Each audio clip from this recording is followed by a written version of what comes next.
6 jobs once kept cities awake, connected, illuminated, entertained and supplied with food.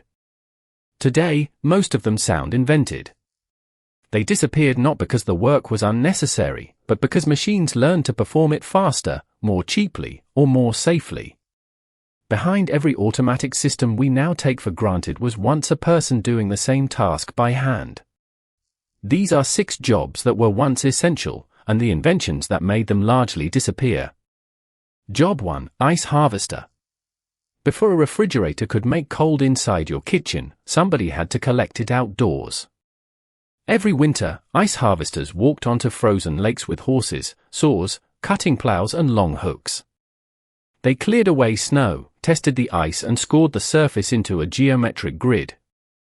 The Smithsonian notes that blocks intended for long journeys needed ice at least about 8 inches thick, anything thinner could melt too quickly. Crews separated the grid into enormous cakes, then guided them through channels of open water. The blocks traveled up ramps into wooden ice houses, where tight stacking and insulation such as sawdust slowed the summer heat. This was an international business. The National Park Service records that in 1847, nearly 52,000 tons of ice traveled by ship or railway to 28 American cities. In homes, melting blocks chilled insulated cabinets called iceboxes. Then artificial ice plants and electric refrigerators ended the need to harvest winter itself. By the 1930s, households increasingly chose machines that produced dependable cold without dangerous lake work, daily deliveries or overflowing drip pans. Job 2: The Pin Boy. Early bowling alleys contained a part of the game customers were not meant to think about. At the end of each lane, a worker waited behind the pins.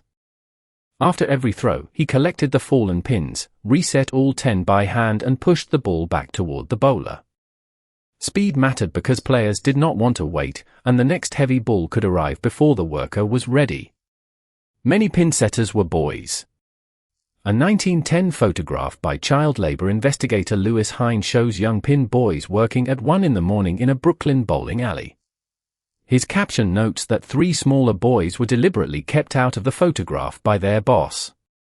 The job was repetitive, poorly paid and potentially dangerous. Workers crouched close to flying pins and bowling balls while trying to keep multiple games moving.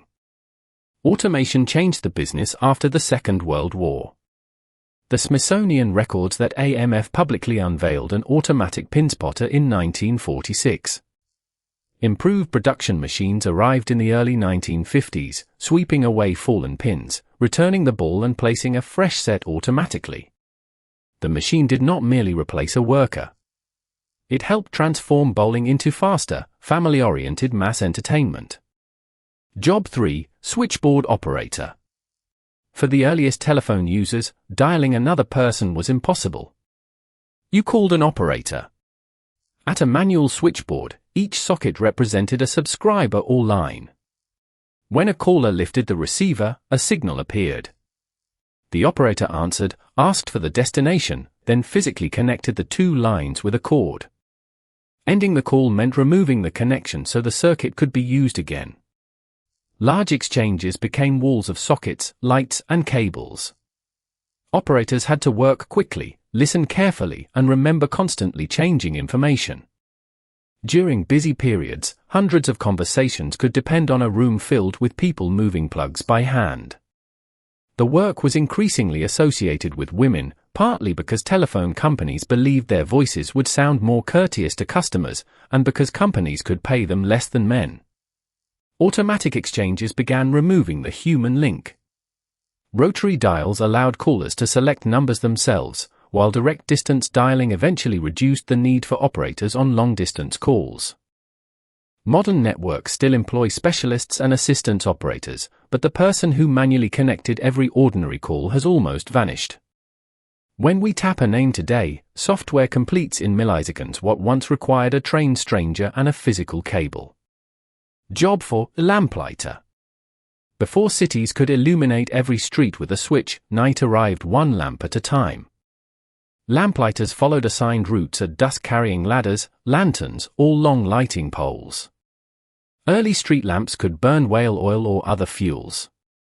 The worker opened each lamp, trimmed or replaced the wick, cleaned dirty glass and lit the flame. Around dawn, the route had to be traveled again to extinguish the lamps and conserve fuel. The Metropolitan Museum of Art notes that New York maintained municipal whale oil lamps as early as the 1760s, partly to discourage nighttime robbery. In the 1820s, brighter gas lighting began replacing the smoky oil lamps, but gas lamps still required people to inspect, light and maintain them. The job was solitary and relentless. Bad weather did not cancel darkness, and a single route could contain hundreds of lamps. During the First World War, women also took over lamplighting duties while many men were away. Electric street lighting finally allowed whole networks to be controlled without a person visiting every flame. A few ceremonial lamplighters survive, but the city worker who physically created nighttime visibility, lamp by lamp, was displaced by wires, timers, and central switches. Job 5, Knocker-Upper. Factories did not wait for workers who overslept. But reliable alarm clocks were once too expensive for many households. The solution was a human alarm clock, the knocker-upper. In industrial towns across Britain and Ireland, these workers walked pre-dawn streets carrying long poles. At each customer's home, they tapped an upstairs bedroom window until the person appeared or signaled that they were awake. Knocking on the front door could disturb the whole house, so reaching the correct window was part of the skill. Some routes required fishing rod-like poles that reached several stories. The most famous variation was a pea shooter. Dried peas could strike a high pane without waking every neighbor between the street and the target. The arrangement depended on trust. The knocker-upper had to remain awake, remember every customer and arrive early enough for different factory shifts. Leaving after one tap was not enough, the client might simply fall asleep again. Affordable mechanical alarm clocks gradually made the service unnecessary. Yet the job survived surprisingly far into the 20th century in some industrial communities.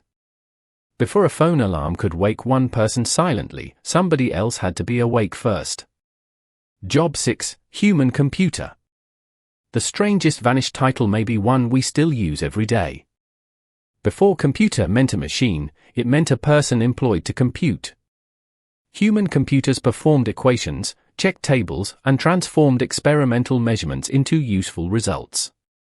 At the National Advisory Committee for Aeronautics, and later NASA, teams of women calculated and plotted data from aircraft and wind tunnel tests. NASA records that Langley hired 5 women for its first computer pool in 1935. By 1946, the expanded department included about 400 women reading instruments, calculating results and drawing graphs. At the Jet Propulsion Laboratory, human computers worked out launch windows, fuel requirements, and spacecraft trajectories. Electronic machines did not make them irrelevant overnight. Early computers required programming, verification, and operators who understood the mathematics. Many human computers learned the new systems and became some of NASA's earliest programmers. Their job title disappeared because the machine inherited it. Their expertise did not. It moved into programming, engineering, and mission planning. That makes the human computer different from the other occupations in this story. The automatic pin setter replaced the pin boy. The refrigerator replaced the ice delivery system. But electronic computers were taught and checked by the same people whose work they were designed to accelerate. These 6 occupations appear strange because modern technology hides the labor they once required. Cold comes from a refrigerator. Street lights switch themselves on. Calls connect instantly. Alarms ring without another person standing outside. The task did not disappear. It moved inside a machine. So which ordinary job today will seem unbelievable 50 years from now?